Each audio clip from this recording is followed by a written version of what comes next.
Hello, everyone. This presentation is an introduction to the Enlightenment. I'm going to talk about some of its key themes and ideas and the cultural and social setting that it happened in and helped to create. The Enlightenment is the 18th century cultural, artistic, philosophical, in general intellectual movement that emphasizes the application of reason and the empirical methods of science to gain knowledge about the world and then to apply the knowledge gained to social and political life. The Enlightenment aimed to shed light on what was unknown up to that point, to revise or get rid of ideas, beliefs, understandings, and systems that did not hold up under critical scrutiny.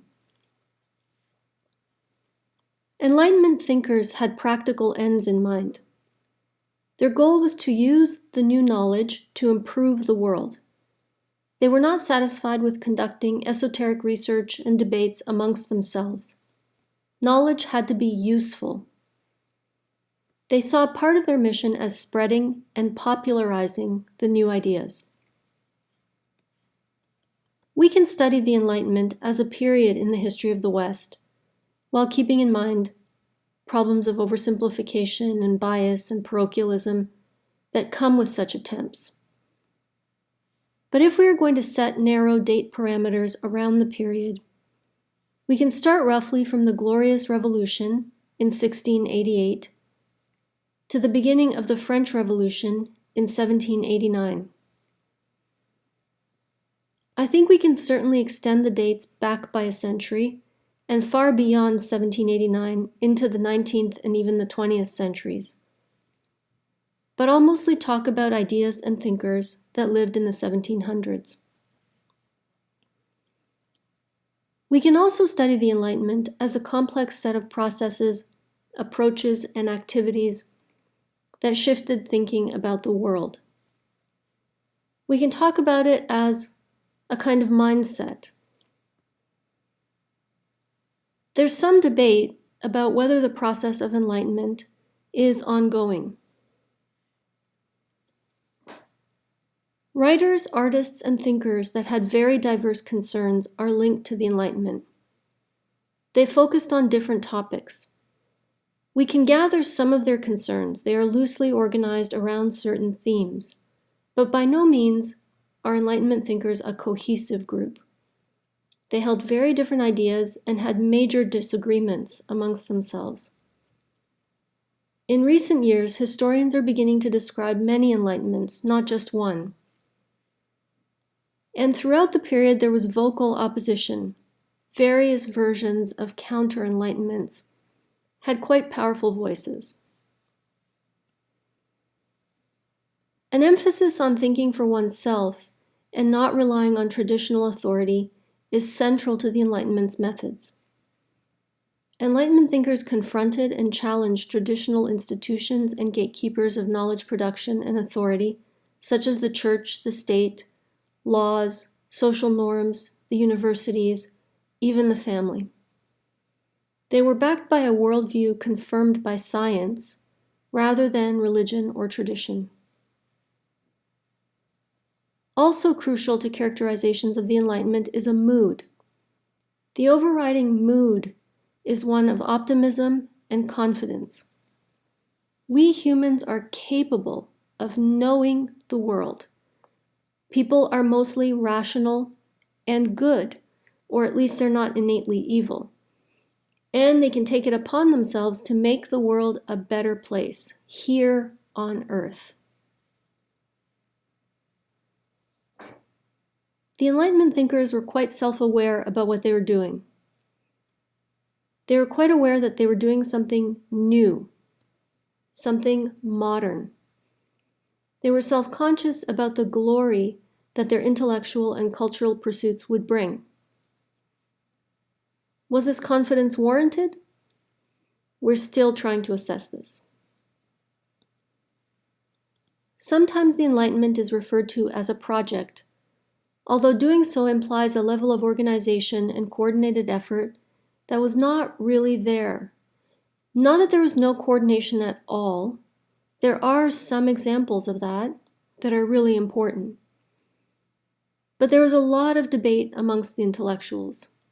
There was disagreement, again, about the ideas, there was backlash, there was reaction, and at least in the beginning, the ideas were circulating among the elites and not in the mainstream, although that would change, and the ideas would become part of mainstream Western culture.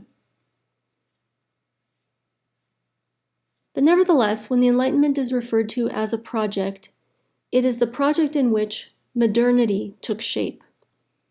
The term modernity, first coined in the 1620s in this context, referred to a historical epoch following the Renaissance. And this was going to be an epoch in which the achievements of antiquity, of classical culture, were surpassed. The Enlightenment would provide the foundation, for better and for worse, for modern Western political and intellectual culture. And debates about its legacy, the effects and the implications of the Enlightenment continue in our own time. On this slide, we see a depiction of the connection between Enlightenment and modernity and its effects. An electric spark representing liberty topples the Pope and a group of European monarchs. Another way of characterizing the Enlightenment is as the period when Western civilization underwent an irrevocable transition to modernity, to the modern age. Now, what does this mean? The term modern is often used to refer to this moment in history, or the now in ordinary language. We use modern this way all the time. We say modern life, modern society, modern times, and what we mean is life now, society now. But when we say that the Enlightenment is tied to modernity, we are attempting to set it up as a specific block of time that exhibits certain recurring or salient characteristics, and that provided the setting for certain events. But it's difficult to set up the time parameters. Is modernity happening in the last 400 years, 200 years, longer? That's not now at all. Different disciplines, most of which were defined as disciplines during the modern age, complicate matters as they have different boundaries for the modern. In philosophy, for example, we say modernity began with Descartes. And that's because Descartes tried to set aside all the old philosophy to start from the beginning to remake philosophy with new and better foundations. And when we attempt to discuss modernity as a historical period, we're also talking about certain characteristics, certain somewhat more abstract features, like the emphasis on liberty, science, reason, individualism, capitalism, equality, optimism, progress. All of these features are also associated with modernity, with the modern age. The Enlightenment was sometimes referred to as a project, the project in which modernity took shape, that challenged traditional institutions of church, state, and family, and worked for social improvement and reform.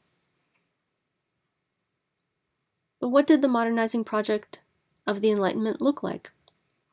Did it appear as an obvious break from the past? Was it an interruption, a disruption? Did people notice? Could we describe it as a profound dislocation similar to the shift to heliocentrism? Was it a revolution? Recent scholarship complicates accounts of the Enlightenment by beginning with an acceptance that there are many influences and many enlightenments, and it's not just one project. And the social theorist Jürgen Habermas, who influenced my take, describes the Enlightenment as an unfinished project, an ongoing project. There were criticisms of the Enlightenment from within and without. Today, its legacy is still being assessed and debated. but it's difficult to escape its influence. It is very much the case that we bring the tools of the Enlightenment to every debate about it. The main characters of the Enlightenment were called philosophes, philosophers, or Lumière, enlighteners. The terms are in French because French was the lingua franca, and because even though Enlightenment thought and activity spread to all the major urban centers of Western Europe, France, and especially the city of Paris, was the center of the action. In general, the philosophes were highly educated white men from the upper middle classes or the aristocracy. They wrote in many genres. They wrote essays, novels, stories, plays, letters, poems, music, constitutions, you name it, they wrote about it. Also generally, the philosophes were not trained as philosophers, nor did they work at the universities. They had diverse interests. They worked in government, law, math, chemistry, history, religion, archaeology.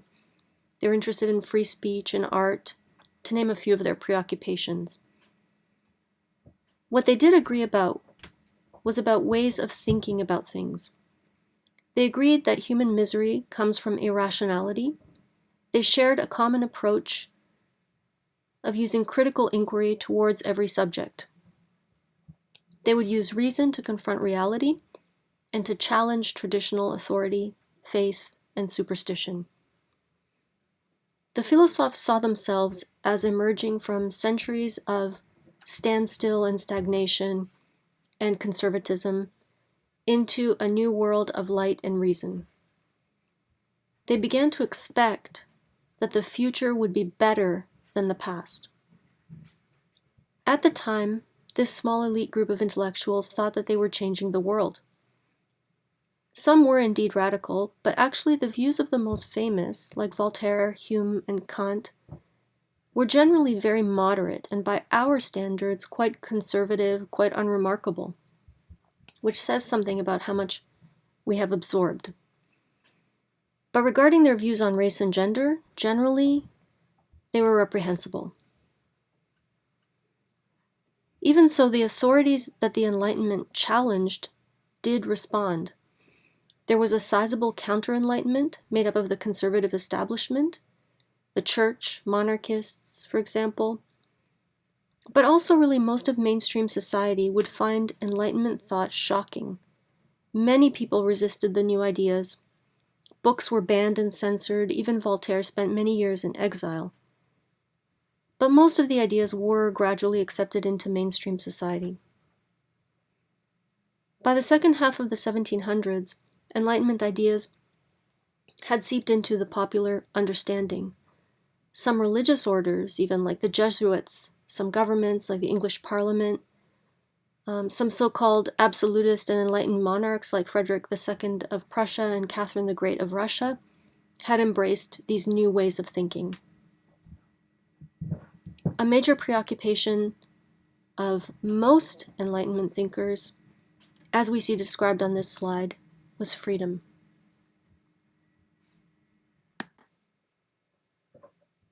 The transformations of the 17th century, all of the ideas and the events that we've been discussing this semester, contributed to the Enlightenment. Widespread religious warfare had ended for the most part in the 1600s, but peace was tentative, and there was still a lot of outrage about the atrocities that had been committed in the name of God. We've discussed some of the new political ideas and the new forms of government that developed during the 17th century.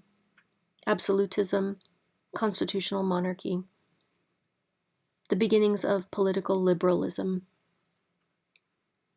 We've talked about the scientific method being popularized and the spirit of optimism and confidence it inspired. Science made possible new technologies that transformed communication, transportation, and manufacturing, and these technologies continued to proliferate. We've seen the rise of the global economy based on colonization and imperialism, bringing enormous profits for the European powers. People bought and consumed products at rates that were unprecedented. Overseas expansion accelerated changes among social classes too. Merchants and traders became very wealthy, and they demanded more political power to go along with their wealth. And that's a huge problem. A paradox that comes with that economic prosperity is that while commerce and trade brought some relative peace and brought some people more wealth and economic security, at the same time, the thriving economy depended on the immiseration of and violence against millions of people through colonization and enslavement. All of these political, economic, social trends factor into Enlightenment thinking and activities. Enlightenment thinkers of the 18th century were influenced by and then took it upon themselves to popularize the ideas of philosophers who were associated with the scientific revolution, a previous generation of philosophers.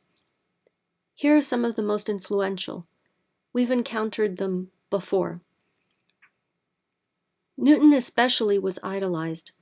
For many, it seemed that he had solved the mysteries of the universe.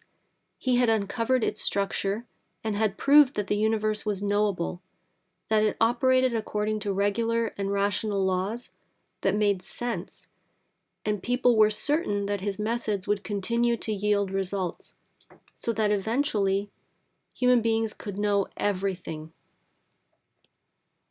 His work inspired a confidence and optimism about what humans are capable of knowing that really defined the age. The influence of Hobbes and Locke cannot be overstated. They provide the basic political vocabulary for the Enlightenment and the modern age.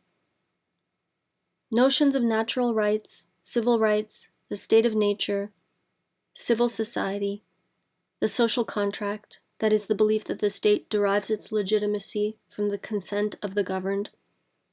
All of these ideas enter into mainstream political thought. A few themes recur in the works of the philosophe. First, the main thing that I've already talked about was an emphasis on human beings' capacity to think and to figure out the world on their own. Then, many Enlightenment thinkers were disgusted by religious intolerance, and they advocated for religious freedom. But at the same time, many saw religion as keeping people ignorant, keeping them from using their reason. And increasingly, they questioned the authority of organized religion. Some went further and proposed the dismantling of religious institutions altogether.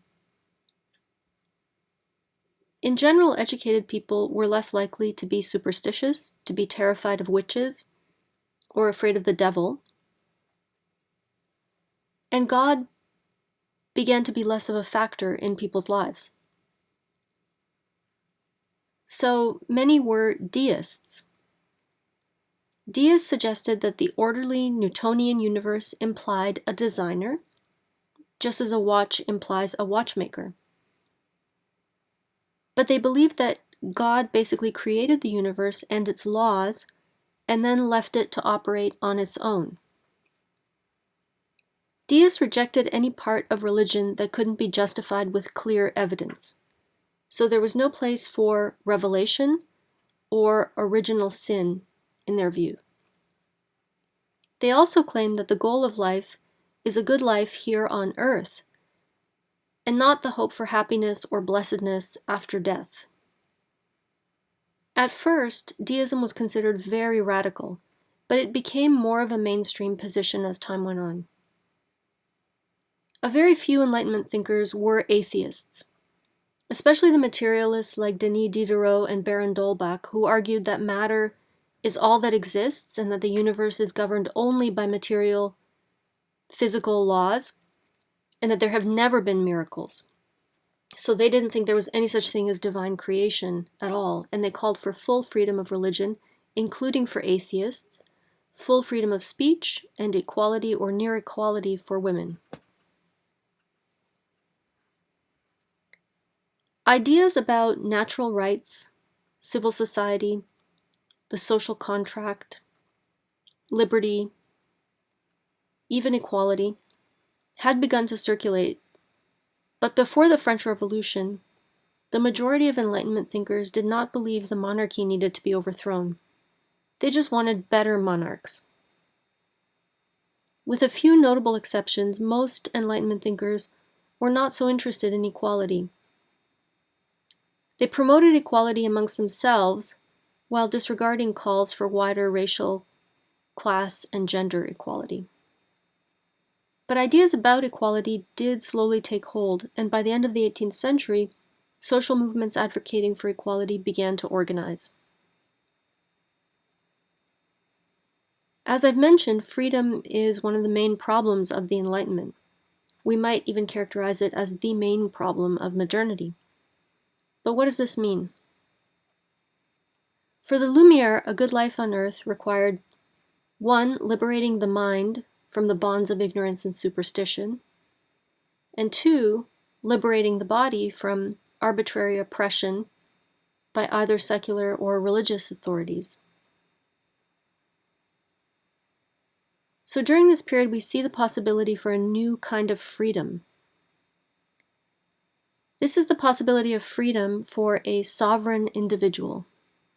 The sovereign individual is one who is ruled by no one except themselves, who has an inherent capacity to be self-determining, and also who has the right to do so. This is a new, heroic ideal for what an individual is like, the self-determining, sovereign individual. But this heroic ideal comes up against the idea of man the machine, wholly material and determined by mechanistic laws of nature. And then they also had to confront the problem of a rising new social class, the bourgeoisie, the middle class, that saw the good life as, by definition, one that aligned with their interests. The bourgeoisie takes up a notion of freedom as freedom to pursue their individual interests. So an early version of liberal individualism. And this was not to be universally applied. Figuring out the relationship between these two versions of the modern human is a question that Kant was preoccupied with and that I will talk about a bit more in a moment. But finally, a main theme that preoccupied the philosophes was the belief in progress. The idea that humanity is on an upward trajectory, constantly improving, drives all of the work they did.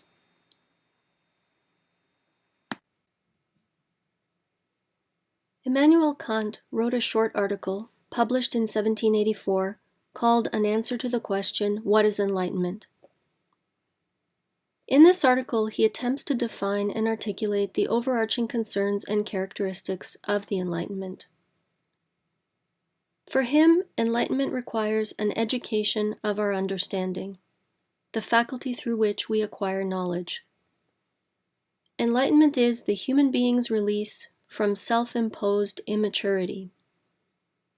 He uses the term immaturity to make us think about children who do not take responsibility for their own lives but must be guided by others.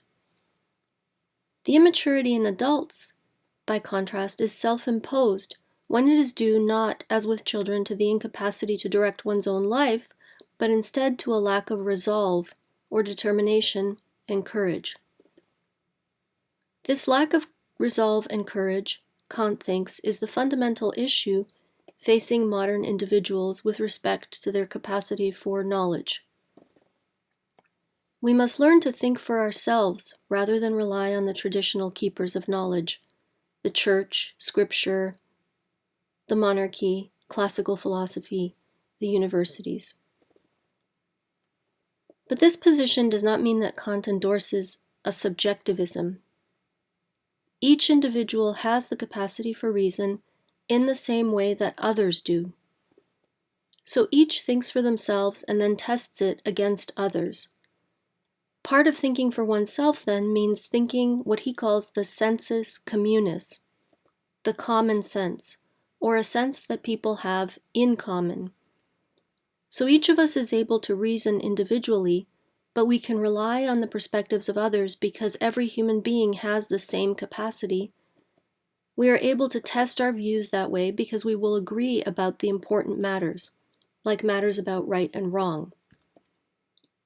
So we can test our own individual positions against a standard that everyone can agree about, that has universal validity. To do that, we must have the freedom and the courage to express our views in public. Being in a state of enlightenment, then, involves the public use of this shared capacity for reason. For Kant, then, enlightenment has a metaphysical dimension. That is, it has to do with the fundamental nature of reality. It has to do with the first grounds or the principal truths of all human knowledge. But it also has a political one. Both aspects depend on freedom. Kant is preoccupied with the idea of freedom. It is crucial for any concept of morality, and it's crucial for the capacity to know things. Kant says that even if we can't empirically prove that we are free, we must act as if we are. If actions are not freely undertaken, moral responsibility is not possible. It makes no sense. So morality becomes impossible.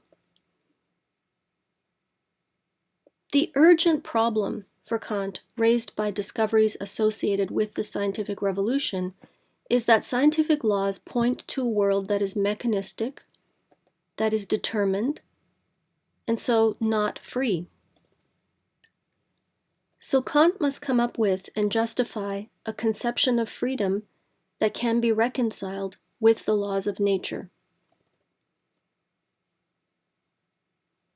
Freedom for Kant is autonomy, literally self-legislation. So we must have the courage to use our capacity for reason, to be autonomous, to legislate for ourselves, and this must be done publicly because it's irrelevant otherwise. And for that we need a shared public space.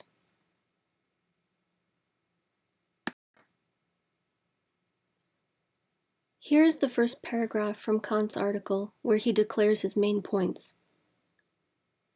Enlightenment, he says, is man's release from his self-incurred tutelage. Tutelage is man's inability to make use of his intellect without direction from another. Self-incurred is this tutelage when its cause lies not in lack of reason, but in lack of resolution and courage to use it without direction from another. Sapere aude, have courage to use your own reason. That is the motto of the Enlightenment. I don't want to devote too much time to listing Enlightenment thinkers and their ideas, but I think I should introduce a few. So I'll start with Voltaire and Rousseau, and say a few things about Thomas Paine and the Abbé Raynal, and maybe a few others later in the presentation. Voltaire was the superstar of the Enlightenment. He was witty, charming, popular. He became famous in his 20s, and he stayed famous, an international celebrity, the personification of the Enlightenment. While his ideas were not really original, he was an amazing publicist and popularizer. Not sure if that's a word. But anyway, his life was a reflection of his philosophy. For example, he hung out with the radical libertines who advocated for individual happiness and sexual freedom. He lived with his partner, the brilliant physicist Émilie du Châtelet, at her chateau with her husband. He was imprisoned in the Bastille for insulting the king, and he worked as a diplomat for the king. He joined the court of Frederick II of Prussia. He was exiled from France or strongly encouraged to leave at least more than once, while at the same time, he was the official historiographer for the king. His books were banned, and his books were bestsellers. He popularized Locke and Newton. He had a lot to do with the spread of the story of the apple and gravity. He made a fortune speculating, and he promoted lofty ideals. He was a character. Voltaire wrote prolifically against fanaticism, intolerance, war, and cruelty. He argued for liberty for all, for free speech. He was in favor of hedonism, the idea that happiness is a worthy moral goal and that human beings should prioritize the pursuit of pleasure. He encouraged skepticism. Those who can make you believe absurdities can make you commit atrocities, he warned. Voltaire is eminently quotable. He would thrive on social media today. His famous motto, écraser l'infâme, crush the infamous, the loathsome thing. The infamy, notoriety gained from negative incident or reputation that he wanted to crush, was the church's bigotry, superstition, and intolerance. He saw the church's doctrines as anti-human. In 1791, during the Revolution, many years after he died, Voltaire's remains were transferred to the Pantheon. This was a church in the center of Paris that had been appropriated by the revolutionaries as a monument to the great men of France. The night before the funeral procession, Voltaire's coffin was left at the ruins of the Bastille, the prison that held him and other enemies of the Ancien Regime that had been destroyed in the first days of the Revolution. The procession to the Pantheon the next day was one of the major celebrations, one of the major spectacles of the Revolution. Voltaire's iconic status was secured.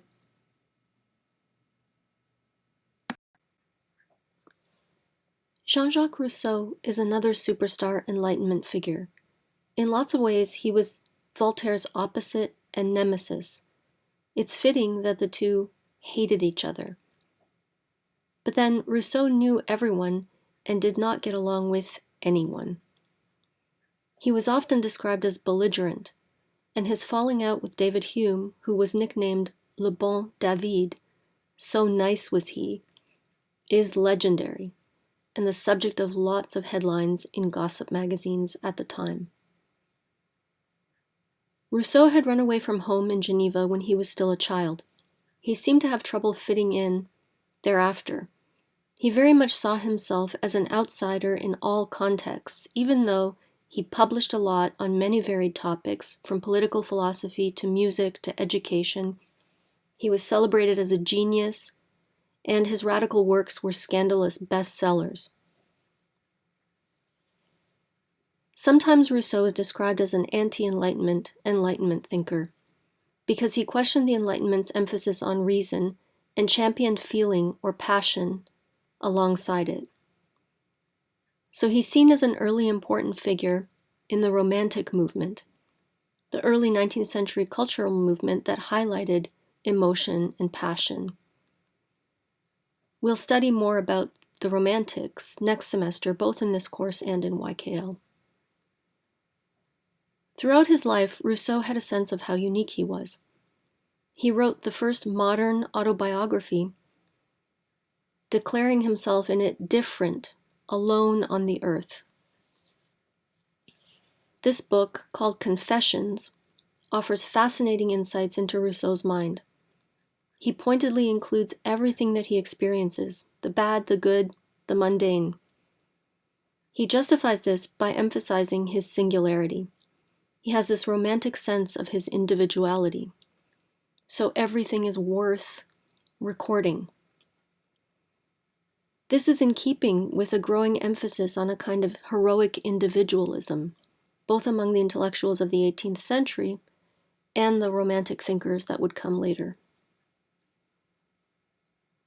A recurring theme in Rousseau's work is the damaging force of civilization. Rousseau offered a harsh critique of society.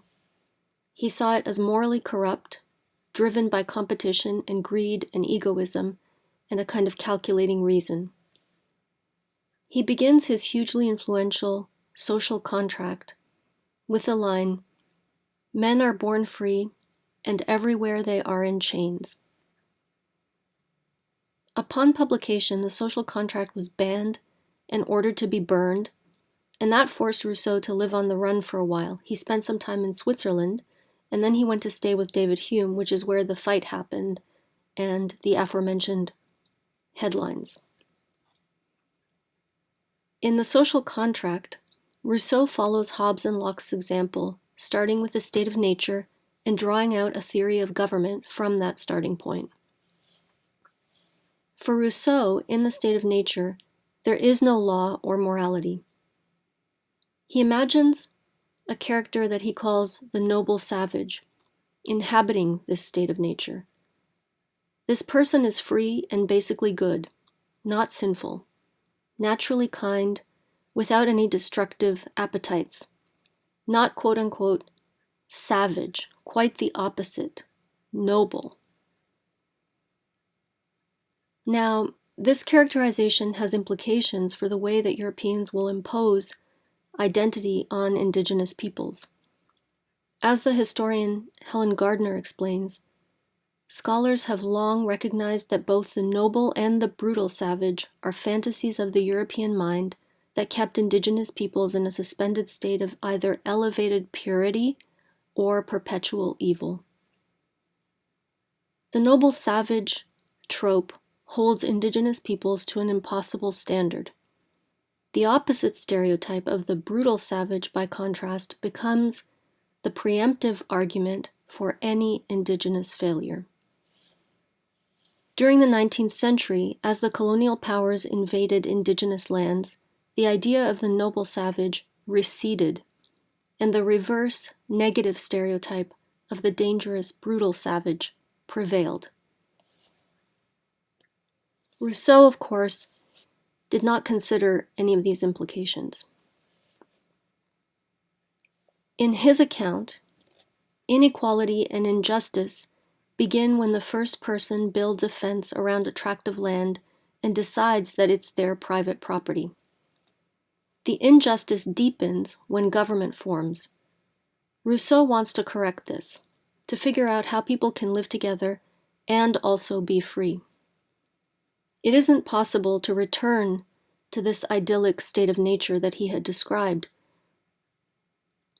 So what he does was propose that we submit our individual will to what he calls a general will, that human beings make a contract with others, that we forego our individual interests and freedoms and focus instead on the collective good, the common good.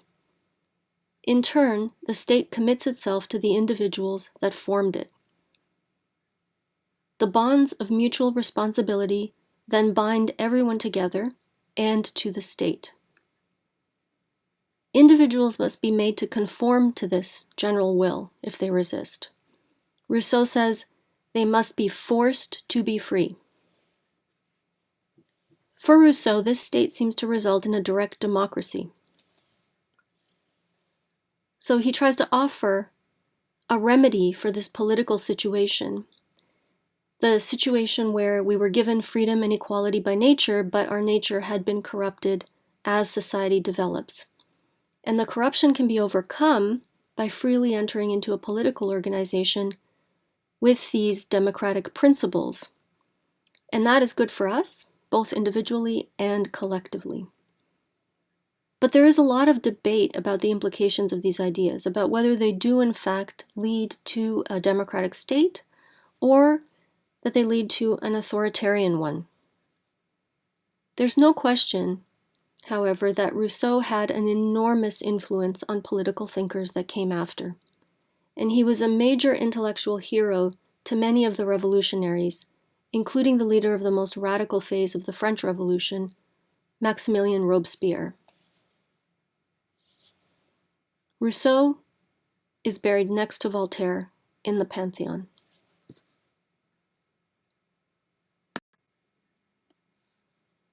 Here is Thomas Paine, political philosopher, provocateur, and revolutionary in America and France, describing his position on religion. I do not believe in the creed professed by the Jewish Church, by the Roman Church, by the Greek Church, by the Turkish Church, by the Protestant Church, nor by any church that I know of. My own mind is my own church. All national institutions of churches, whether Jewish, Christian, or Turkish, appear to me no other than human inventions set up to terrify and enslave mankind and monopolize power and profit. The Abbé Raynal was one of the most vocal anti-slavery spokespeople of the age. He published anonymously a multi-volume history of European colonization called Philosophical and Political History of the Settlements and Trade of the Europeans in the East and West Indies. In this work, he condemned colonization and slavery. The government immediately banned it as sedition, and so it promptly became an international bestseller. Here is how Raynal describes freedom. Liberty is the property of oneself. Three kinds of it are distinguished: natural liberty, civil liberty, and political liberty. That is to say, the liberty of the individual, the liberty of the citizen, and the liberty of the nation. Natural liberty is the right granted by nature to every man to dispose of himself at pleasure. Civil liberty is the right which is ensured by society to every citizen of doing everything which is not contrary to the laws. Political liberty is the state of a people who have not alienated their sovereignty and who either make their own law or who constitute a part in the system of their legislation. And his argument against slavery, his first argument against slavery, he makes many. But it is alleged that in all regions and in all ages, slavery hath been more or less established. I grant it. But what doth it signify to me what other people in other ages have done? Are we to appeal to the customs of ancient times or to our conscience? Are we to listen to the suggestions of interest, of infatuation, and of barbarism, rather than to those of reason and of justice? If the universality of a practice were admitted as proof of its innocence, we should then have a complete apology for usurpations, conquests, and for every species of oppression. Raynal's positions helped inspire early anti-slavery movements, and indeed even revolution. Several leaders of the Haitian Revolution would refer to Raynal in their own work.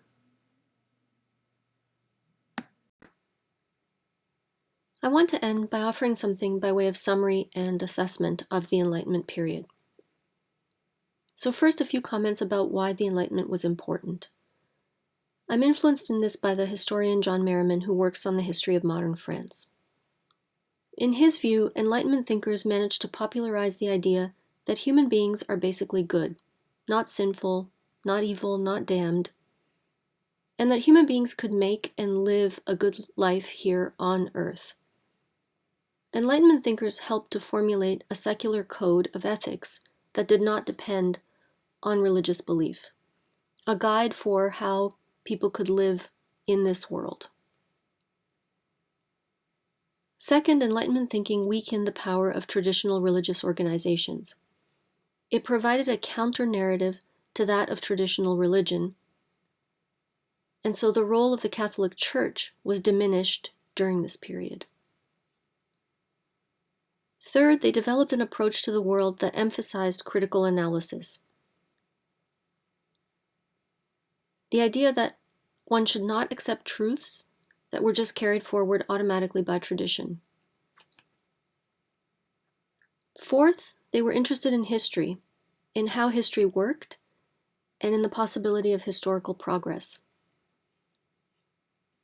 Fifth, they helped shift public understanding about the role of government in society. In France in particular, by making distinctions between absolutism and despotism, they made it possible for people to imagine political transformation from an absolutist state to eventually a republican one, as would happen during the Revolution. And this shift in thinking happened in a very short period of time. Finally, they deconstructed systems of unjustified privilege. Their blatant ridicule and disrespect of the monarchy and the sycophantic nobles also paved the way for revolution. Criticisms of the Enlightenment came from many directions, and they emerged as it was unfolding. The 20th century philosopher Isaiah Berlin coined the term the counter-Enlightenment to describe the views of several figures who objected to the main ideas of the Enlightenment. Some such figures included Edmund Burke, Joseph Maistre, J.G. Hammond. The earliest critiques of the Enlightenment reacted to the Enlightenment's role in disrupting society by undermining traditional beliefs. When the French Revolution descended into chaotic violence in the 1790s, Enlightenment ideas were increasingly blamed. For example, in Reflections on the Revolution in France, written in 1790, after the revolution had been going for about a year, Edmund Burke argues against the revolution and often refers insultingly to the revolutionaries as nothing more than politicized philosophes. Several writers associated with the Romantic movement, such as Samuel Taylor Coleridge and Chateaubriand, expressed dismay that the philosophes had introduced a view of the world and of human beings, this mechanistic view, this secular view, that lacked beauty and complexity. This position evolved over time to suggest that secular culture brought a loss of faith that was replaced by faith in science and technology that brought catastrophe, that brought things like the atomic bomb and ecological disaster. In the 20th century, especially after the Second World War, critics of the Enlightenment drew connections between the 18th century focus on the use of reason and the rise of totalitarianism. Max Horkheimer and Theodor Adorno suggested that the emblematic figure of the Enlightenment was actually the Marquis de Sade with his moral skepticism, his amorality. They begin the dialectic of enlightenment with the following lines. Enlightenment, understood in the widest sense as the advance of thought, has always aimed at liberating human beings from fear and installing them as masters. Yet the fully enlightened earth radiates disaster triumphant. In the 1970s and 80s, Michel Foucault carried on this critique when he began to analyze modern systems, what he called regimes of power. And he argued that the emphasis on reason, the grand narrative of freedom and progress, is not utopian at all, but authoritarian. That Enlightenment thought contributed to an intellectual tradition that made it possible for fascism to happen. More recently, the philosopher Charles Mills, working from a perspective that incorporates feminism and critical race theory, differentiates between a mainstream Enlightenment and a radical Enlightenment. He suggests that while the mainstream Enlightenment falls short at addressing social oppression, the radical Enlightenment is more promising. So, today, many historians and philosophers view the modern world and the Enlightenment with at least some skepticism. Modernity brought with it colonialism and imperialism and totalitarianism. Enlightened ways of thinking and ideas could be used to justify the misery and oppression of millions of people. And whether this was inherent to Enlightenment thought or a distortion of it continues to be debated. On this final slide, you'll hear the overture from Mozart's Marriage of Figaro, performed for the first time in 1786. It was based on a 1778 play by Pierre Beaumarchais that was a love story, but also documented shifting social norms, criticized the monarchy, and satirized the aristocracy.